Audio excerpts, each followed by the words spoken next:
Hello, I'm Mackenzie. And I'm Rebecca. Today we're going to discuss the consolidation of national states in Europe. After the wars of the French Revolution, nationalism was inspired. During the 19th century, European national leaders tried to form communities similar to like states in the U.S., based on similarities such as religion and culture.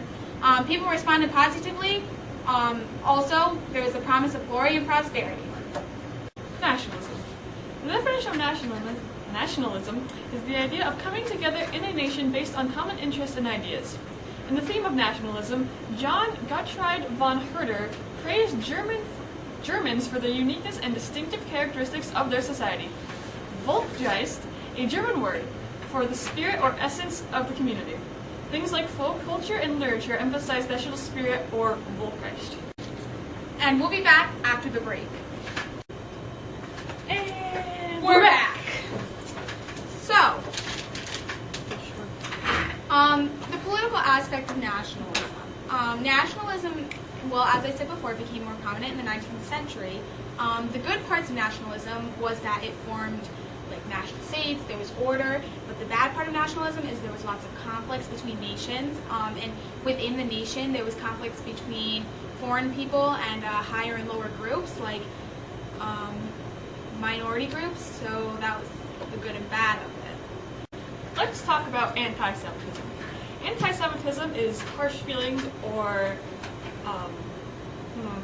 persecution of Jewish people. Anti-Semitism is an example of how things got heated and there was conflict in between specific nationality groups. Especially in Europe, the anti-Semitism was often turned violent, so the Jews were forced to immigrate to avoid persecution. In response to anti-Semitism, Thomas Herzl founded Zionism, a type of Jewish nationalism, and created a temporary Jewish state in Palestine. Then finally, in 1948, the Jews got a permanent state in Israel. Woo! The emergence of national communities. So, revolution in opposition to Napoleon, it fueled nationalism. When Napoleon fell, they called together the Congress of Vienna. The Congress of Vienna dismantled and distributed Napoleon's empire.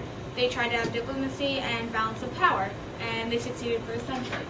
Here is the map of the Congress of Vienna, and you can see here how it was divided up. Here's the Austrian Empire, Russia, Prussia, Germany, Confederation, and France. So after the Congress of Vienna, rebellions began to take place. They first started in Russia, Greece, and the Greeks were rebelling from the Ottoman Turks, and they were aided by Britain, France, and Russia, because some of the countries didn't like how they were split up under the Congress of Vienna. Rebellion spread to Europe. Popular sovereignty became popular, which is power to and with the people. Rebellions drove Charles X from the throne and brought down the French monarchy. There was also trouble in Austria. The monarchy also fell apart there. And Prince Matriarch, he was also driven from the throne. That is what happened after Napoleon fell. So, the unification of Italy and Germany. Because of the Congress of Vienna, Italy was under Austrian rule.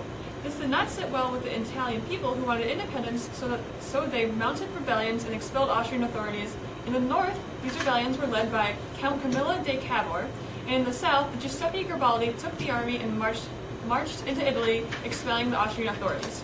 They united Italy by 1870 under King Vittor.